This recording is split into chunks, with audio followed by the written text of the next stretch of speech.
오늘 주일은 팔복 중에서 다섯 번째인 불쌍히 여기는 자는 복이 있어 불쌍히 여김을 받는다라는 말씀을 우리 예수님과 이렇게 연결시켜서 한번 생각해 보고자 합니다. 예수님도 이와 비슷한 말씀을 언급하셨는데 그것은 너희가 헤아리는 그 헤아림으로 너희가 헤아림을 받을 것이니다 라는 그런 말씀입니다. 이것은 이 부정적인 경우에도 역시 해당되고 또 긍정적인 경우에도 해당된다고 하겠습니다.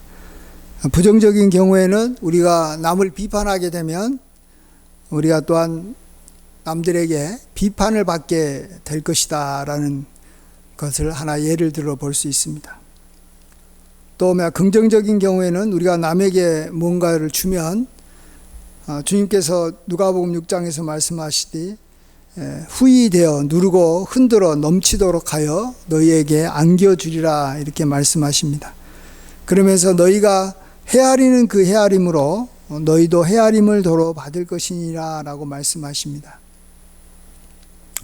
우리가 상대방의 어떤 문제나 약점을 봤을 때 그것을 보고 남을 이렇게 비판하고 또 이렇게 멸시할 수도 있지만 또 반대로 그런 것으로 인해서 그 사람을 더 불쌍히 여기고 그를 이렇게 품어줄 수도 있습니다.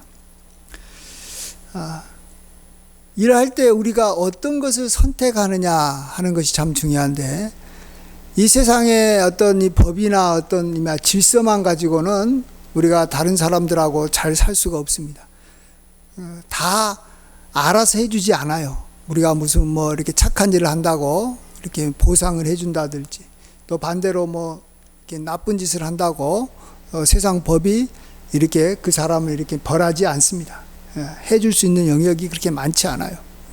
그러나 하나님께서는 살아계셔서 우리가 헤아리는 그 헤아린 대로 우리가 부정적으로 대하면 부정적인 대우를 받게 되고 또 내가 긍정적으로 상대방을 이렇게 대하고 그를 불쌍히 여겨주면 불쌍히 여김을 받는 것을 하나님께서 하고 계신다라는 것을 우리는 알아야 되는 것입니다. 이것을 우리가 믿든 믿지 않든 하나님께서는 이 일을 행하고 계신다는 거예요. 그래서 이 세상에 어떤 법칙보다도 더 강력하고 어떤 법보다도 더 힘 있는 것이 너희가 헤아림을 받는 대로 너가 헤아리는 대로 너가 어떻게 생각하는 대로 너희도 역시 그렇게 헤아림을 받을 것이다 라는 그러한 말씀인 것입니다. 그래서 이러한 말씀을 우리는 정말 귀하게 여겨야 됩니다. 어떤 사람들과의 관계를 맺을 때 돈이나 이렇게 물건을 이렇게 주고받으면서도 이런 일이 이루어지지만 더 자주 발생하는 것은 우리의 입에서 나오는 말입니다. 우리가 어떤 말을 하느냐에 따라서 금방 상대방으로부터 나에게 주어지는 그러한 반응이 금방금방 나타난다라는 것이죠. 그래서 우리나라 속담에서도 가는 말이 고와야지 오는 말이 곱다라고 했습니다. 그렇습니다. 우리는 이것을 하루에도 수십 번씩 경험하고 있어요. 우리가 말 한마디 잘못해가지고 상대방과의 관계가 금방 틀어지는 것이에요. 그래서 우리는 상대방의 어떤 문제를 보더라도 이렇게 우리가 그것을 보고 불쌍히 여기면서 말을 해야지 상대방의 문제를 그냥 그대로 상대방에게 이렇게 지적했다가는 우리도 바로 그 즉시로 지적을 받는 거예요. 말로 지적을 주고받을 수가 있다라는 것입니다. 오늘 이 팔복은 특별히 이제 좀 긍정적인 측면에서 이야기하고 있죠. 우리가 남을 불쌍히 여겨주면 이제 불쌍히 여김을 받는다라는 좋은 일이잖아요. 이것은 제가 나중에 불쌍히 여김을 받게 되는데, 근데 우리가 여기서 남을 불쌍히 여기는 것을 우리는 많은 경우에 어떤 성품이다라고 생각해서 어떤 사람은 불쌍히 여기는 그런 마음이 있어서 불쌍히 여긴다 이렇게 생각할 때가 많습니다. 그리고 그냥 우리가 그러한 불쌍히 여기는 사람을 우리가 참 인격이 좋다, 참 마음씨 좋다, 그래서 우리가 칭찬하고 이렇게 훌륭하다라고 말해주는데, 사실을 따져보면 그 정도만 가지고는요, 그 사람이 계속해서 불쌍히 여기는 삶을 살아가기는 어렵습니다. 한때는 불쌍히 여기다가도 또 아까 말한 대로 상대방이 자기를 공격한다든지 또 이 상황이 이렇게 자기도 안 좋아지고 여러 가지가 되면 또 언제든지 상대방을 공격하고 멸시하는 쪽으로 언제든지 가버리게 되는 것입니다. 그렇기 때문에 우리가 꾸준하게 상대방을 불쌍히 여기는 그러한 자세를 취하고 또 그런 말을 하려면 꼭 기억해야 되는 것은, 나도 언젠가는 불쌍히 여김을 받을 날이 온다라는 것을 우리는 반드시 알아야 됩니다. 그래서 사실은 가난하고 힘든 사람들이 서로 잘 도와줍니다. 왜 그런지 아세요? 부자들은요, 힘 있는 사람들은 자기가 어려운 일이 생길 거라고 잘 생각이 안 되는 거예요. 그죠? 현재 자기가 돈도 많고 힘도 많고 자기를 지켜주는 사람도 많은데 나에게 무슨 어려운 일이 생기겠어? 내가 무슨 갑자기 무슨 병이 들겠어? 무슨 사고가 생기겠어? 이렇게 생각을 합니다. 그래서 사실은 불쌍히 여겨주는 것이 힘든 거예요. 그렇지만은 가난하고 현재 병들고 어려운 사람은,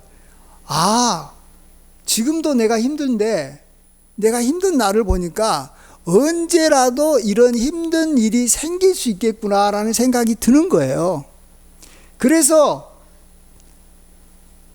지금도 물론 힘들어서 내가 사실 도와줄 힘이 없지만 앞으로 나에게 힘든 일이 생길 것 같으니까 그것을 대비하는 마음으로 사실은 자기보다 더 힘들어 보이는 사람이나 또 주변에 있는 사람들을 이렇게 우리가 긍휼히 대해주는 거예요.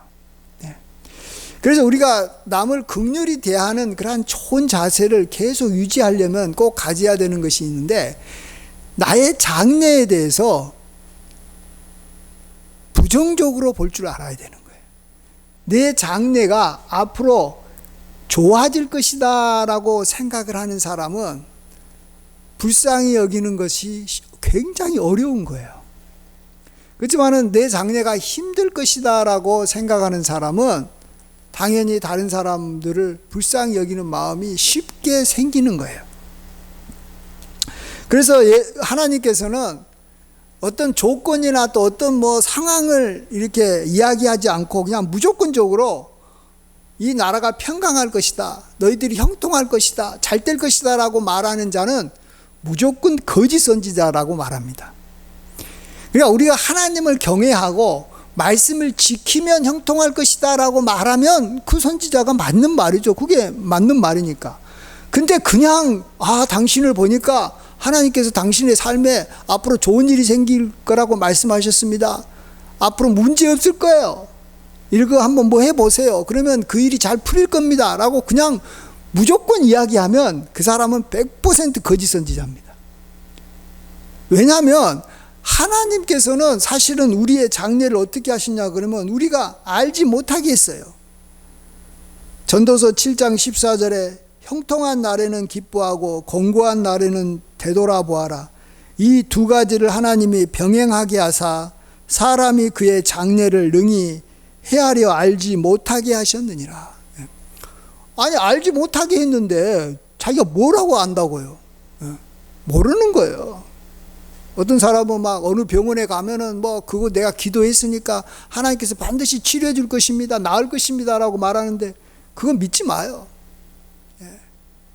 안 되는 경우가 더 많을 수도 있고 어찌 될지를 모르는 거예요. 어찌 될지 모르는 거예요.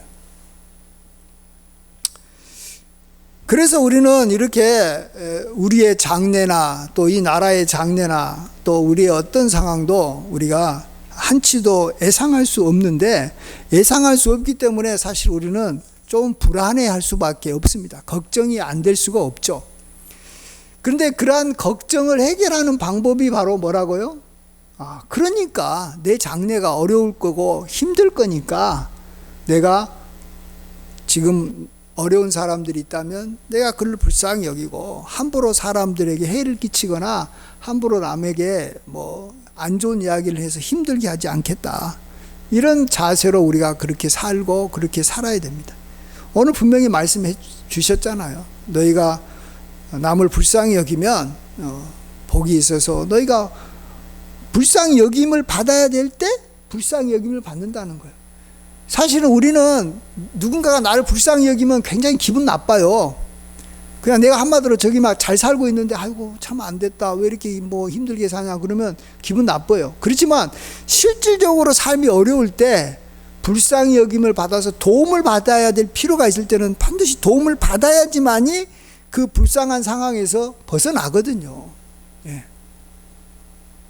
남이 도와주면, 특별히 하나님께서 내 기도에 응답해 주면 나는 살아나는 것이고, 하나님께서 응답 안 해주면 그냥 우리는 재앙을 만났을 때 그 재앙으로 인해서 망하는 거 아니겠습니까? 예. 그래서 우리는 불쌍히 여김을 받는다라는 것을 굉장히 좋게 생각해야 됩니다. 다니엘서에 보시면 이 느부갓네살 왕이라고 정말로 엄청난 제국을 이루고 큰 나라를 이룬 왕이 있었어요.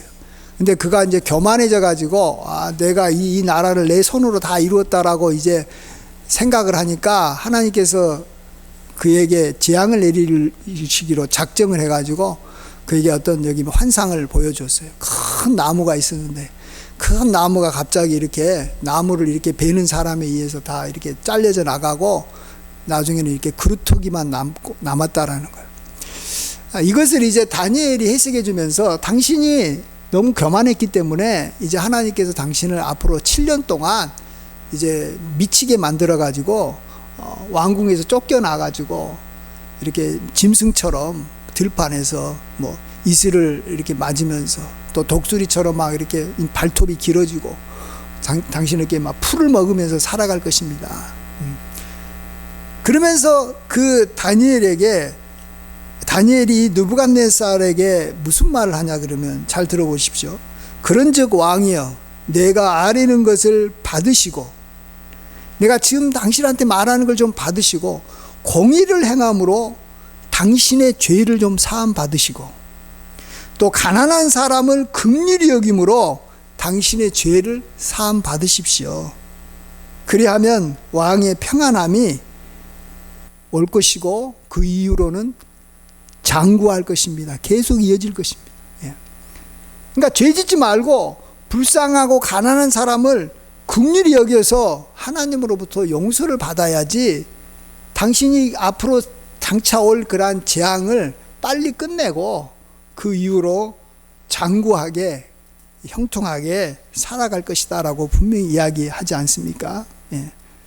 그래서 느부갓네살 왕은 그렇게 살았어요. 그래서 느부갓네살 왕은 이렇게 어려움도 당했지만 하나님께서 다시 그를 건져주셔서 이렇게 참 느부갓네살 왕 그러면 지금도 뭐 대단한 바벨론의 왕으로서 최고의 왕으로 사람들이 생각하고 있는 것입니다. 자, 오늘 우리는 한번 예수님과 연관해서 좀 생각해 보고자 하는데, 오늘 이 팔복을 참 이것이 쉽지 않습니다. 잘 생각해 봐야 될 문제입니다. 사람들이 불쌍히 여김을 받는 것은 뭐 당연하다고 생각하는데, 예수님에게 이 말씀을 적용하려고 하면 예수님이 다른 사람을 불쌍히 여기는 것은 이해가 되는데, 예수님이 불쌍히 여김을 받는다라는 것이 과연 예수님에게도 적용되는 것일까? 예수님은 하나님의 아들이시고 뭐 모든 것을 다 갖고 계신 분이신데 예수님이 불쌍히 여김을 받는다라는 것이 그게 과연 합당한가? 예수님하고 관련이 있는 것인가? 이런 생각을 하게 됩니다. 근데 그렇지 않습니다. 이게 예수님에게도 이거 굉장히 중요한 복입니다. 하나님 아들에게도 굉장히 중요한 복입니다. 일단은 한번 하나만 생각해 보면 예수님은 하나님에게도 불쌍히 여김을 받아야 돼. 하나님 아버지에게도 불쌍히 여김을 받아야 되고, 또한 우리 사람들한테도 불쌍히 여김을 받기를 예수님이 굉장히 원하셨고 그래야 된다라는 것을 우리가 한번 생각해 보고자 합니다. 하나 간단한 예를 들어서 우리 예수님께서는 우리 인간을 정말 불쌍히 여기셨어요. 사랑하셨어요. 사랑하셔서 그래서 자기 몸을 들여서 십자가에 우리를 위해서 대속 제물로 죽으셨다라는 겁니다. 얼마나 잘하셨어요. 그래서 죽었어요. 인간의 몸을 입고 오셔서 이 땅에서 우리를 위해서 죽었다라는 거예요. 자, 이랬을 때 죽은 자는 자기를 스스로 살릴 수가 없는 거예요. 죽은 자는 살아있는 어떤 능력 있는 존재가 다시 그를 살려줘야지 살아나는 것이고 치료해줘야지 일어나는 것인데 예수님이 죽었잖아요. 그랬을 때 하나님 아버지가 예수님을 살려주셔야지 살아나는 거 아니겠어요? 아무리 자기가 능력이 많은 사람도 자기가 죽었을 때는 일을 못하는 겁니다. 그럴 때 하나님께서는 예수님을 불쌍히 여기신 거예요. 예수님에게 은혜를 베풀어 주셨다는 말 좀 이상하지만 어쨌든 다시 살려주셨다라는 거예요. 그게 불쌍히 여긴 거 아니겠습니까? 예. 그래서 베드로도 이 이야기하기를 하나님께서 그를 사망의 고통에서 풀어 살리셨습니다. 이렇게 설명을 합니다. 그뿐만 아니라 하나님 아버지는 예수님에게 하늘과 땅의 모든 권세를 주셨습니다. 마태복음 28장 18절에 예수님께서 나와서 말씀하시기를 하늘과 땅의 모든 권세를 내게 주셨으니, 내게 주셨다라는, 누가 주십니까? 아버지가 주시는 거예요. 아버지가 나에게 하늘과 땅의 모든 권세를 주셨다라고 말합니다. 우리가 잘 아는 대로 예수님은 일평생 정말 우리 인간을 불쌍히 여기면서 살아왔어요. 불쌍히 여겨서 병든 자를 고쳐주고, 불쌍히 여겨서 죽은 자를 살려주고, 불쌍히 여겨서 먹을 것이 없어서 배고파하는 그러한 광야에 있는 이 남자만 5,000명 되는 무리에게 예수님께서 오병이의 기적을 베풀어서 그들을 먹여주고 풍성히 먹여주셨어요.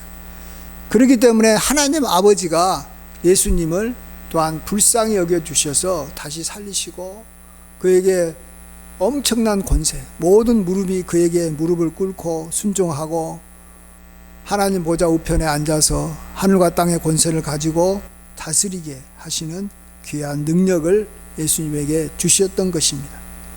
그래서 우리가 이 능력을 받았을 때, 하나님으로부터 능력을 받았을 때 어떤 사람은 나는 하나님께서 나를 귀하게 여겨서 나를 갖다가 이렇게 참 잘 보고 나에게 이렇게 능력을 줬다 이런 말을 하지만 사실은 이런 말보다는 나는 그러한 능력을, 그러한 권세를 받을 자격이 없었는데 하나님께서 나를 불쌍히 여겨주셔서 내게 이런 자리, 이런 재물, 이런 능력을 주셨습니다. 이렇게 표현하는 것이 좀 더 정확한 표현입니다.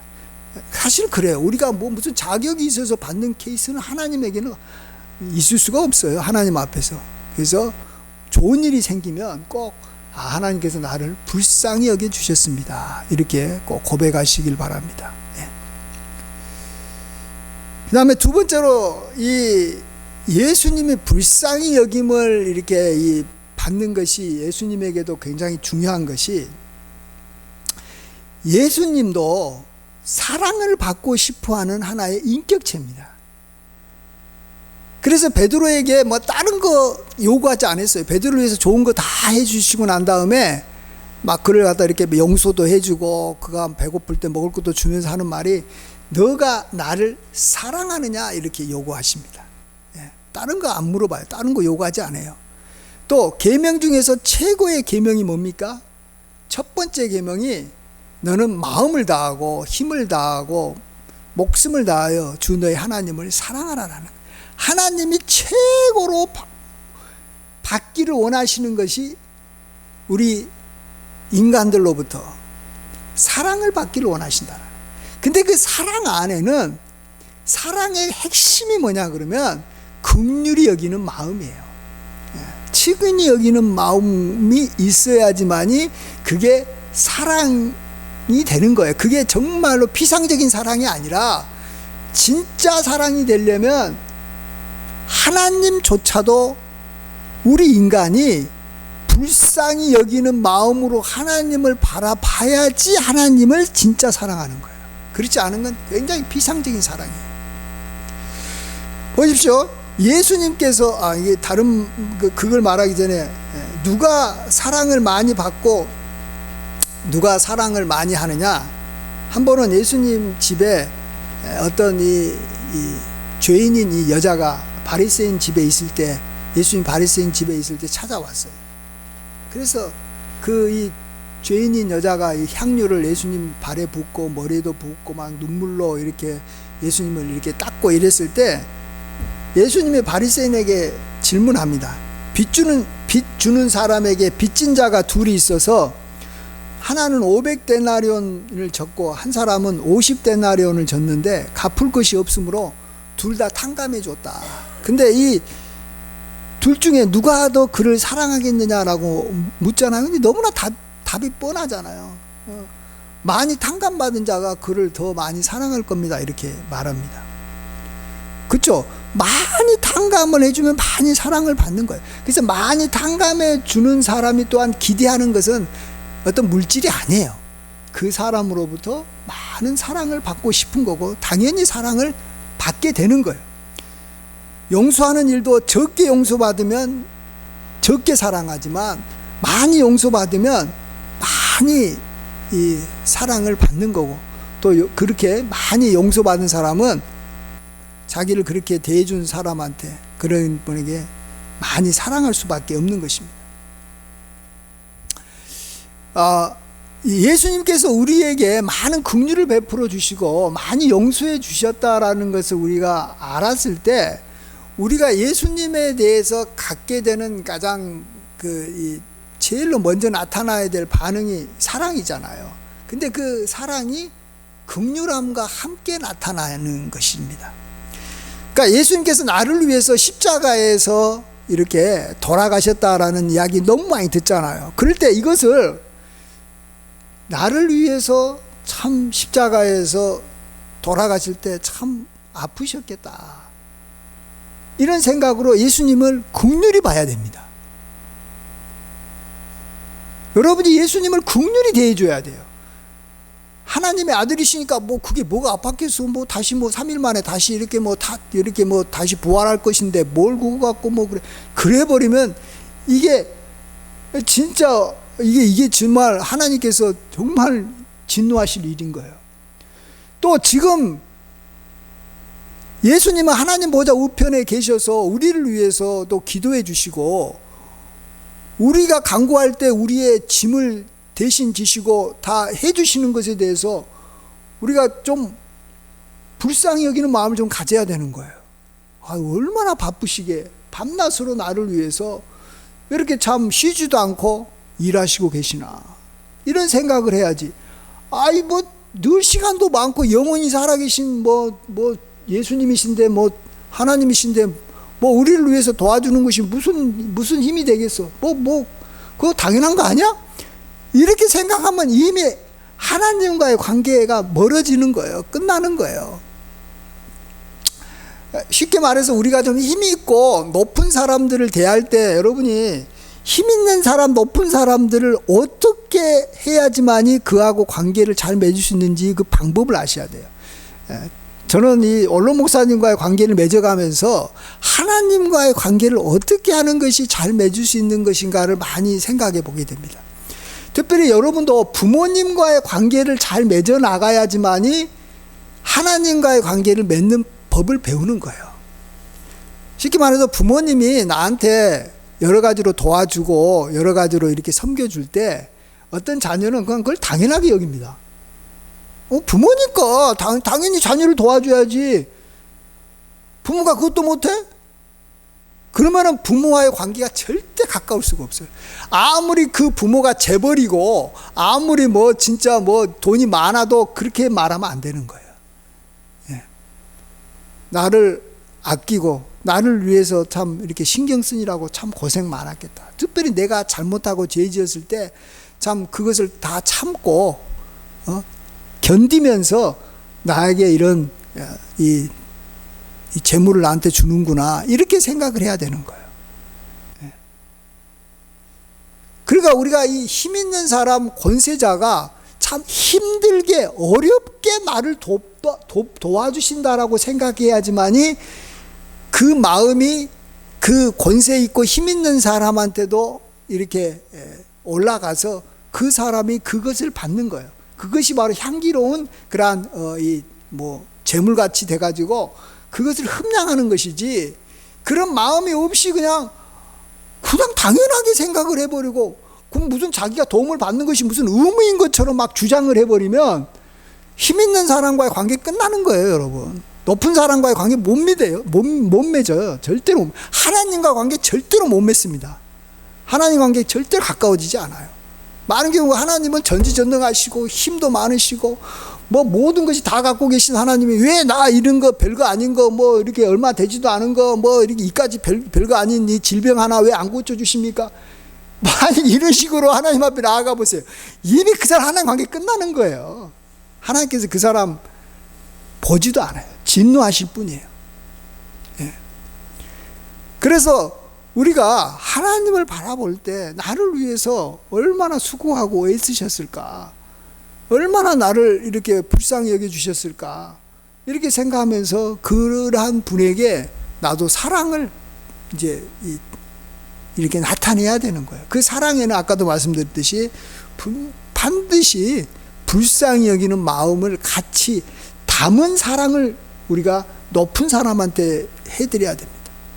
근데 우리는 보통 우리보다도 이렇게 낮은 사람, 힘없는 사람, 가난한 사람한테는 긍휼한 마음으로 사랑을 잘합니다. 그래서 그들하고 관계가 좋은 거예요. 예. 왜? 다 사람들은 긍휼을 받고 싶어 하거든요. 다 사랑받고 싶어 하거든요. 예. 그래서 어떤 사람은 다 밑에 있는 사람들한테 후배들하고는 관계 잘 맺는데 이 위에 있는 사람들하고 관계를 못 맺는 사람들이 참 많아요. 그건 위에 있는 사람하고 관계를 못 맺는 걸로 끝나는 것이 아니라 우리 그리스도인은 하나님하고도 관계 맺기가 어렵다는 거 아니에요. 같이 연결되어 있는 거예요. 그래서 위에 있는 권세들에게 우리가 순종하고 복종하고 그들을 적극적으로 사랑하지 않는 사람이 그 위에 있는 하나님을 사랑하고 복종하고 순종하냐? 절대로 못하는 거예요. 못하는 거예요. 자기는 할 것 같지만 그게 안 되는 거예요. 그게 쉬운 일이 아닌 거예요. 예. 그래서 참 예수님께서도 우리 인간에게 많은 긍휼을 베풀어 주심으로 하나님으로부터 긍휼을 받으셨고 또 우리 인간에게도 긍휼을 받으시기를 원하고 또 실질적으로 받아서 그것으로 인해서 예수님도 참으로 복되게 사신 분이다라는 것을 우리가 아셔야 됩니다. 예. 예수님은 그런 면에서 참 복되신 분이에요. 누구보다도. 왜냐하면 얼마나 많은 우리 성도들이 예수님의 그러한 이 긍휼하심과 그 인자하심을 찬양하는지 모릅니다. 예. 하나님은 참 자비가 많으시고 참 우리를 불쌍히 여겨 주셨습니다. 예. 예. 이렇게 하면서 찬양을 드리고 또 실질적으로 예수님을 우리가 불쌍히 여긴다라는 게 참 뭐라고 참 말이 이게 좀 아가 다르고 어가 달라서 제가 이게 표현이 쉽지 않습니다. 그래서 그냥 그걸 다른 말로 그냥 이렇게 사랑한다는 말로 이렇게 바꿔버리는데 그래서 우리가 그냥 사랑하게 되는 것입니다. 예수님을 더 사랑하게 되는. 근데 그 사랑한다라는 그 말 속에는 참 나를 위해서 수고하니라고 참 고생하셨습니다. 이것이 포함되어 있는 것이죠. 이게 빠져버리는 사랑은 이건 정말 이게 피상적인 사랑인 것입니다. 이건 오래가지 못하는 사랑입니다.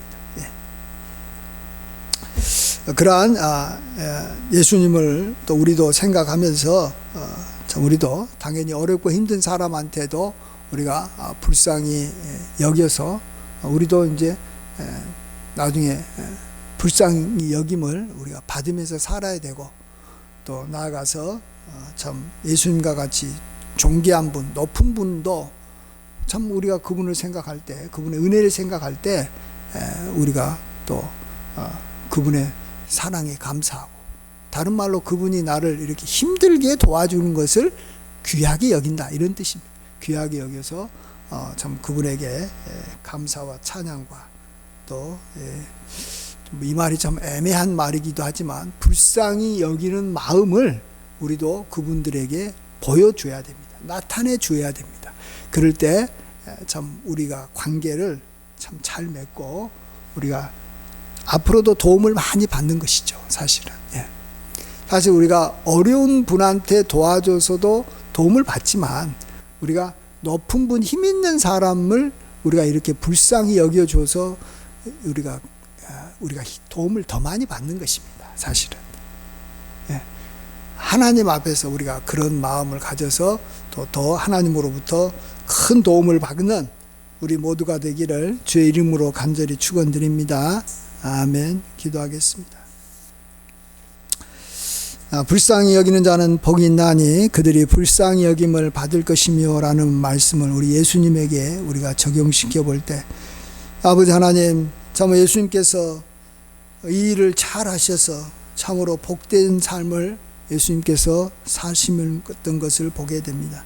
당연히 아버지 하나님으로부터 불쌍히 여김을 받아 정말 다시 살아나고 하늘과 땅에 큰 권세를 얻으셨지만, 또 우리 인간들도 누구보다도 이러한 은혜를 아는 우리 인간들이 예수님을 바라보며 좀 이렇게 찬양과 감사와 또 존경하는 마음, 이런 것들을 올릴 수 있게 된 것을 감사드립니다. 아버지 하나님, 우리도 이 땅에 살면서 예수님을 본받아서 불쌍히 여겨서 불쌍히 여김을 받는 항상 복이 차고 넘치게 하여 주시옵소서. 모든 영광 주님께 돌리옵고 존귀하신 예수님의 귀하신 이름으로 기도하옵나이다. 아멘.